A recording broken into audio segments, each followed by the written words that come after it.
išsiruošėm šiek tiek patirinėti su Iron Vytu. Jis kažkada seniai yra siūlęsis, tai sakau, kodėlgi ne. Žadėjom važiuoti su jo Hammeriu, bet jis sulūžo, tai važiavom su Manaja. Iš pradžių tiesiog planavom važiuoti į apleistą kaimą, kuriame nebegyvena nei vienas žmogus, nes čia buvo pagrindinis objektas. Bet pakeliui radom ne vieną įdomią ir apleistą vietą. Realiai tik kirtom Latvijos sieną, iš karto pasirodė apleista bažnyčia. Tik įvažiavom į Latviją, iš karto žvyrkelis. Ir žiūrėk, iš karto apleista vieta. Tokia atrodė vidury nieko. Kažkodėl anksčiau žmonės taip mėgdavo. Gal patikdavo ilgai sekmadieniais į bažnyčią su arkliais joti, nežinau. O gal kažkur šalia kaimas koks buvo apleistas, bet aplink lyg nieko ir nemačiau. Žiūrėk, dar langų šiek tiek likę yra. Sakai, išdaužtry.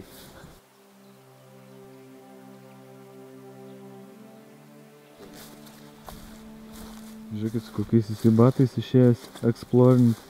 Tai eksplorerio batai. Apleistoj koplytėlė, kur nei stogo, nieko, visiškai sugriuvusi, vis dar yra kryžius. Labai fainiai.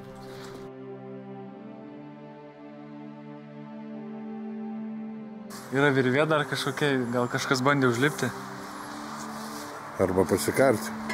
Arba pasikarti, bet tokia irgi tavęs net laikytų.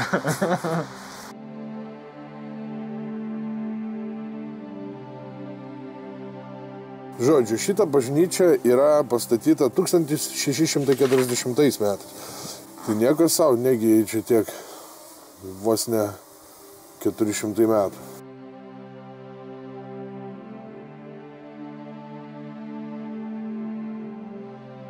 Šiaip gana jaukus griaučiai tokie, nors ir apleisti. 39 minutės, 30 km, šiaip nėra blogas kelias. Latvijai žvyrkelis, bet jisai yra toks ganėtinai išlygintas, tai visai nieko. Esu važiavęs labai blogais keliais Latvijai. 70 su trojke pravažiuoti dar labai nieko, jo.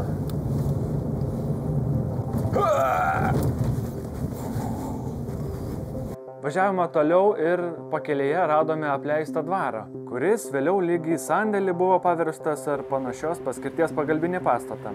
Nes matėsi kai kur sovietinių laikų apdaila pritepliota ant originalių sienų iš akmens ir paskui žinoma apleistas buvo. Kur atvažiavom? Pakelėje va, radom kažkokį apleistą tvartą, daržinę, pasižiūrėsim kas gero.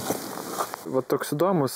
Nes dažniausiai būna tie pastatai labai tušti ir nieko ten gero nėra. O čia matosi yra ir laiptai, ir kažkokie tai kambariukai. Tai bus smagu užeiti, bent jau kažkas yra. Dažniausiai prie tokių net nestoji. Bet pamačiau laiptus, pamačiau, kad yra langų likučiai kažkokie, tai gal bus kažkas įdomu. Žiūrėkit, net plastikinės durys yra išdaužytos.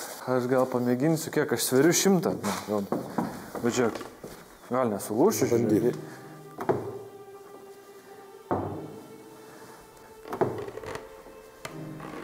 Jeigu ką, gaudyk.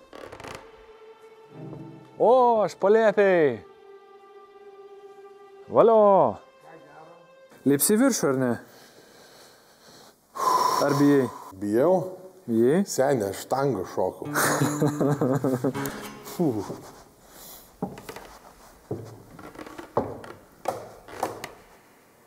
Aišku, gal nereikėtų man taip daryti. Jau kažkas krepžda. Žiūriu visokius ten Ghostbusterius, tai visada man ir yra neramiausia. Dabar žiūrėk po kojom visą laiką. Tai vat, ir į tarpus nedėk kojų, nes galėjo lūžti. Užlipom į palėpę. Jisai gal neįlūž tikiuosi į pirmą aukštą. Čia tokių skylių yra. Jeigu man jau čia dreba grindys, tai kaip jam bus? Jūs nepergyvenkit, ponas.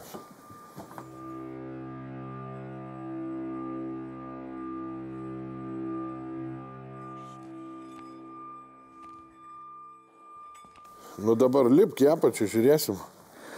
Lipam, žiūrėsim. O čia nieko.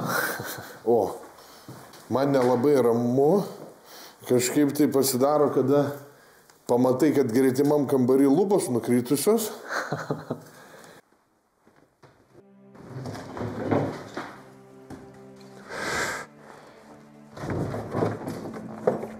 Reikia tvarką daryti, supranti? Mes negriaunam, mes darom tvarką. Tai gal langus įdėsit? Iš tavo pinigų nebent. Davai.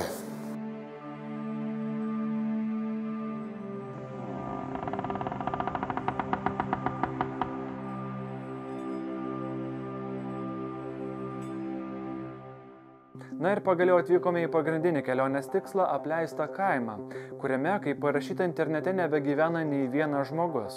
Jo pavadinimas Stirnas, bet Latvijoje tokių pavadinimų kaimelių yra bent 10 mažiausiai. Viename straipsnėje perskaičiau, kad čia prieš 10 metų buvo registruota 10 gyventojų.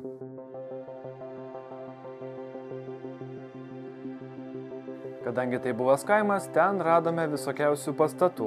Nuo gyvenamųjų iki administracinės paskirties ir mokyklėlė lyg tai tokia buvo. Vytas brenda. Nu gerai, einam į tvartą tada iš pradžių.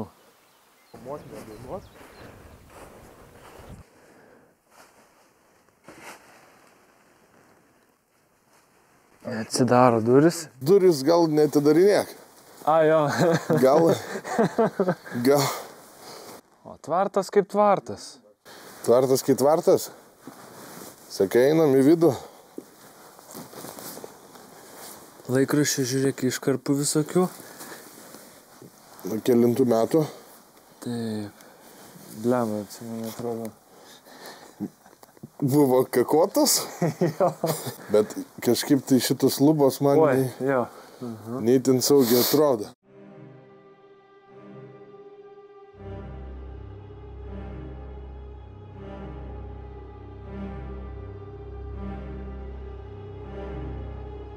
Nu va, einam į pirmą namą tada.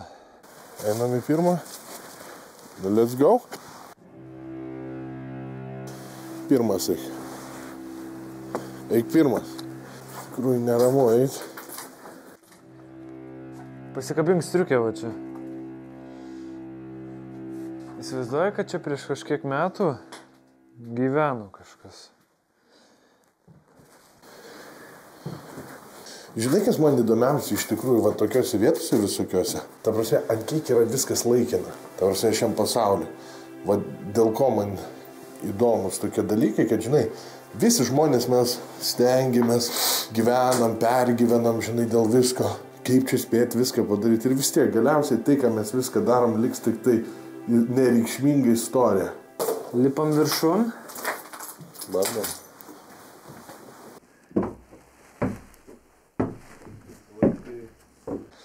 Iškart į trobą. Skirsvėjukas. Skirsvėjukas. O pečius antram aukšte irgi.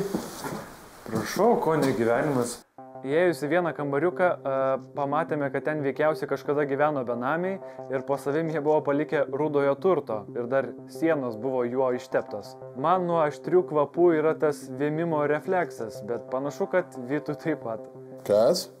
Fū, čia kaip smirda. Sakai? A, tokių nežinau. Ar gali būti lavonas? Nu ne, nebent apsišykęs lavonas.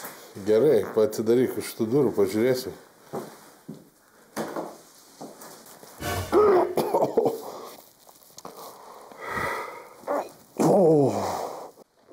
Vyta neapsivemsi? Fui. Čia gali būti, kad koks benamis. O kaip čia tas benamis galėjo įeiti? Ne.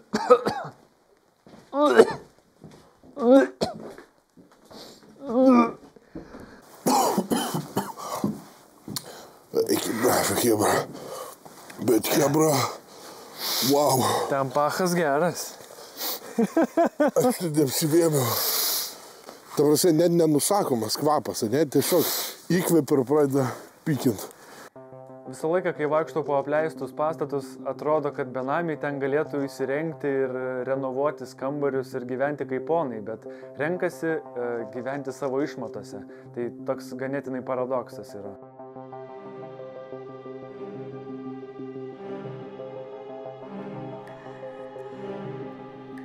Aš tai tau. O, kokia šakė, žiūrėk.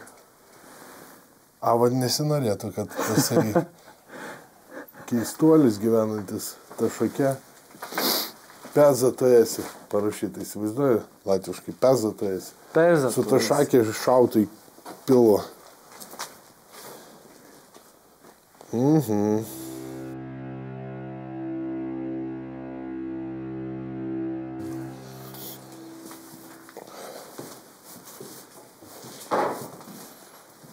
Čia tualetai. Oi, čia irgi kvapelis. Ačiū, nenoriu. Bet žiūrėk, gražus ant sienos nupaišytas su menu. Čia irgi va. Čia šitas į dvaras. Moteris menas. O, žiūrėk, čia rusiškai kažkas dar yra. Stankus, Novikas, Dvėlis. O, yra vodkos. Tokios senoviškos. Russian vodka. Kristalas. Čia kristal. Rusiškas laikraštis 94 metų.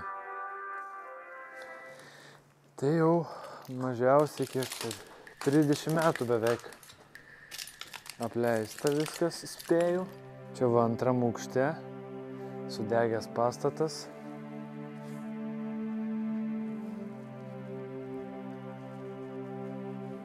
Dar šiek tiek likę, tai vadinasi, kažkas užgesino galbūt. Šiek tiek likę dar apdailos sovietinės. Ką veikti va tokiam kaime, pavyzdžiui, gyvenant? Žodžiu, įdomiausia iš visų buvo rūmai. Stirnų muiza, man atrodo, vadinasi latviškai.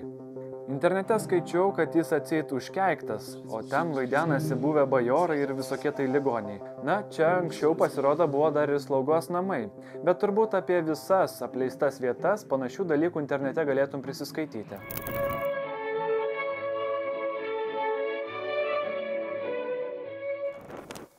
Kaip manai, pateksime į šitą pastatą? Nes labai kruopščiai apkaltas jisai, čia toks labai fainas balkonas, norėtųsi užeit. Nebent tu vat per tą langą galėsi lipti. Neįliptum, tugi akrobatas pas mus tango šokai. O, kokie čia, ką tu, koksai dvaras. Kokie laiptai. Žiūrim, jeigu užrimta. O. Prašau. Lendam.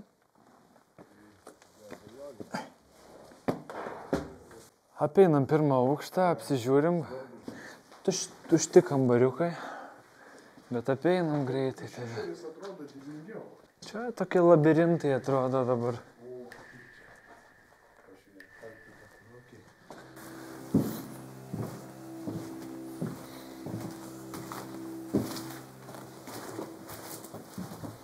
O, aišku, klasika. Čia. O, Jėzus, Marija, vos neužsiverčiau. Eik ten, pašviesk. Tualetas. O, čia jau man patinka. O, kas čia per žvaigždės ant... Nu ką, lipam? Lipam laiptais, jau tikrai neįlūš. Ja, gali pasišokinėdamas.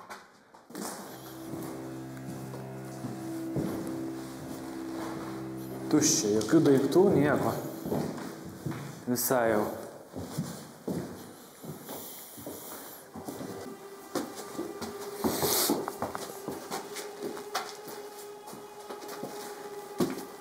O tai čia tas pagrindinis įėjimas, tais laiptais, kuriais nekilome.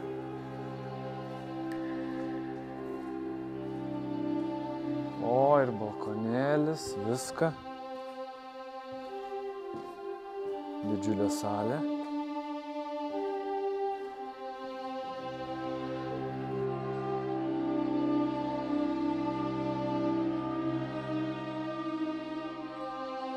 Bet galiu pasakyti, kad tikrai šiurpu buvo į rūsius nueiti. Šalta baisiai, varlės šokinėja, nuo tylos net spengia ausise. Eisim į rūsį. Jeigu nebus užsemtas. Hebra, žinot, kaip prasideda visi siaubo filmai? Nuo pasakymo. Aidas yra? Eik tu savo.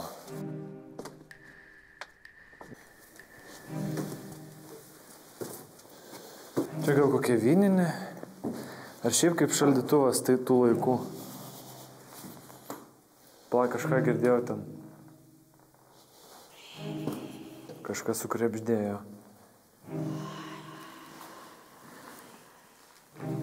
Tu pažiūrėk, kaip ten sukrebždėjo. Ne, nieko nėra. Ai, varlė! Išsigandau varlės. Nu va, viena yra. O tu klausyk, pabandyk pabučiuot, gal princesė pavirs. Aš turiu princesės, jau 2 netgi. Ne 2 princesės? Ja. Tokias tu musulmonas, o kas? Ne, viena žmona, kita dukra. Šiaip iš to dvaro gal šiek tiek daugiau tikėjausi, iš plytų matėsi, kad buvo daug kartų atstatytas jisai, sovietų laikų apdaila likusi, baltarusiški tapetai, paprastas sandėlys toks atrodo, viskas išmontuota, kas buvo autentiško, o anksčiau čia buvo gan prabangus, jie turėjo įžymų nuostabų rožyną, didžiulį fontaną gražų prie įėjimo nusileidus. Vėliau dar pasivaikščiojom po apleistus gyventojų namukus. Paskutiniai gyventojai šiame kaimelėje buvo mikroautobusų kompanijos įmonės darbuotojai, kurie netekę darbo iš ten tiesiog išsikraustė, o dvaras buvo parduotas, o naujieji šeimininkai jam plano taip ir nerado. Nu ką, bandom lysti į pirmąjį pastatą, vieną iš 4. Čia televizorius iš karto apleistas guli, sudaužytas, apaugęs.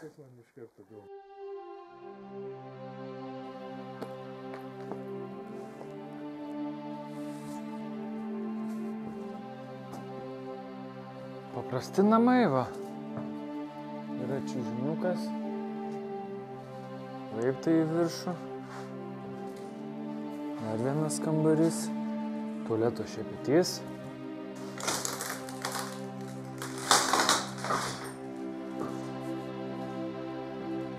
Buvusi gal ir virtuvė kažkada. Įsivaizduoju, gamini maistą. O čia toksai fainas vaizdelis. O, ir rūsį. Rūsį visada įdomu.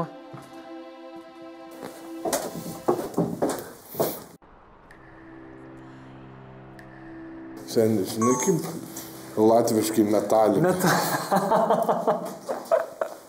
Metalika. Žinai, Tikras fanas. iš atminties čia, žinai, brėžia, tai neturėjau interneto nieko. O ir konservų yra kaip tu norėjai. Kafija. Ai, čia kava?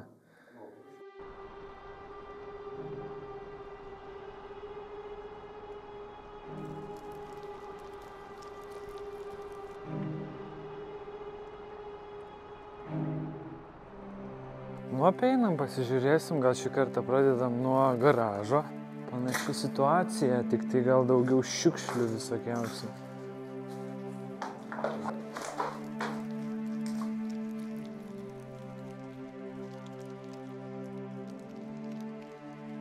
Šitas atrodo irgi toksai pat, tik tai, kad nėra laiptų, bet užtat yra užuolaidos rusiškos. Kažkokios tai cigaretės.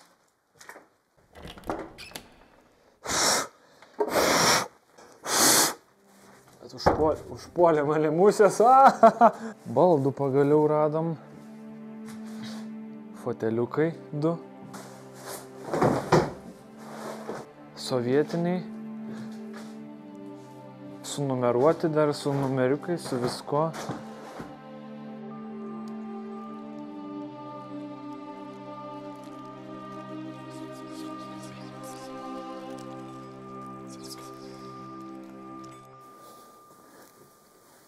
Nu? Mano kelėjanai 28 metų.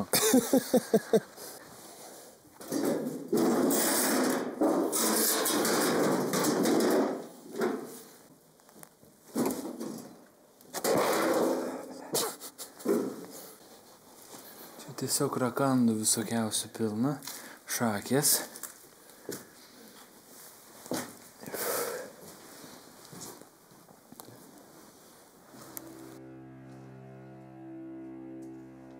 What the fuck?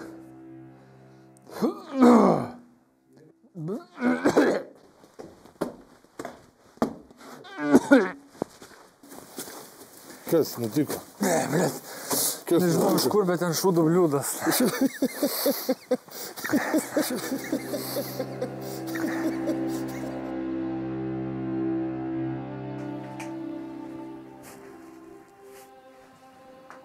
Blemba kaip baugiai. Atrodo, kad dar gyventų čia kažkas.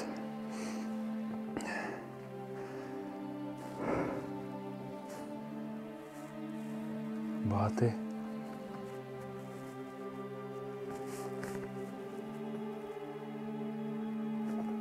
Cukraus nebėra. Šaldytuvas atrodo kaip snaigė. Šiaip vaikštant vienoje vietoje atrodė, lyg tai kažkas ten gyvena dar. Lyg ir apleistas nameliukas, bet gyvenančio žmogaus požymių tikrai matėsi. Šitam kaimelį iš vis tokia mirtina ramybė. Galima sakyti, labai nejauku. Mes dabar pagalvojom, užtikom tokią lyg pusiau gyvenamą trobą. Tai iš vis keista pasidarė, ta prasme, jeigu čia žmonės gyvena, bent jau žmogus. Tai labai keista. Žiauriai keista. Einame toliau. Dabar jau čia labiau apleistos trobos. Va šiltnamiukas. Reikia užeiti. Išvietę, jeigu Ironvitai norėtumėte. Šiltnamėlis, bet man atrodo, žinok, čia gyvena kažkas. Nes ten yra obuolių šviežių pintiniai. Tai gal ten einam. Matai, čia dar ir grandinė ant šitų durų yra. Dar skalbinius pasidžiauna, matyt. Ten. Nu, arba čia. Nu, tai matyt, pusę namų jisai pasiėmęs. Tik tai įdomu, ar čia jam iš tikrųjų priklauso, ar jisai čia tiesiog įsikūrė.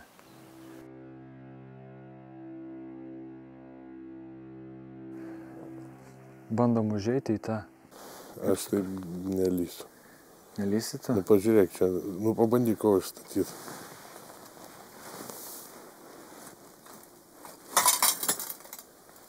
Aha.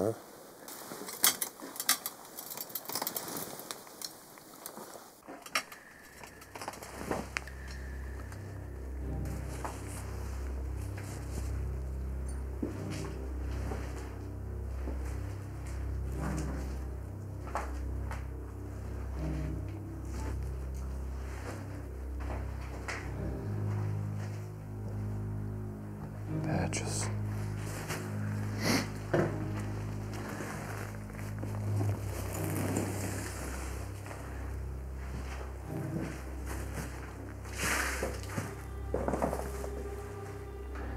Stengiuosi būti tylus,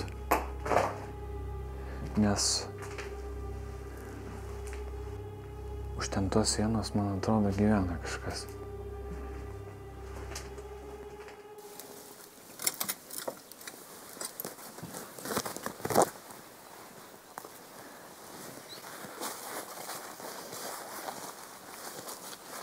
Tikėkime, kad dar šovinė neturi jo. Yra satelitas, čia peilis guli. Bet žiūrėk, čia atrodo visai, kad kažkas gyventų, ne?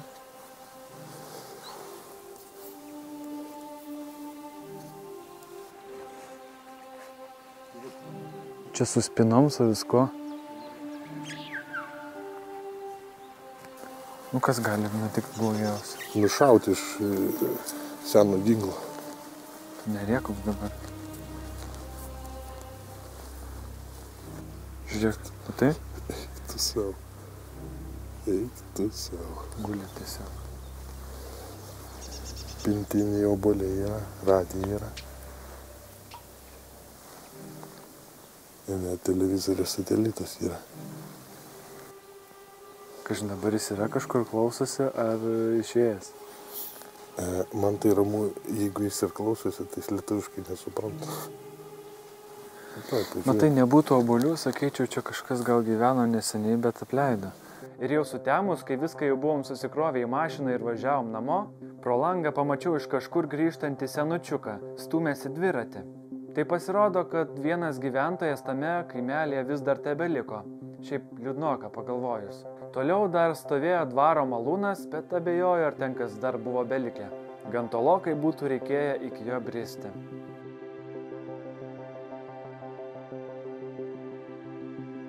Tai šiandien tiek. Ačiū, kad žiūrėjote jau antrą vaikščioti draudžiamą epizodą. Tikiuosi jums patiko. Jeigu taip, paspauskite mygtuką patinka, prenumeruokite mano kanalą. Ir tikiuosi susitiksime 3 serijoje, jeigu bus susidomėjimo, aišku. Iki kito karto.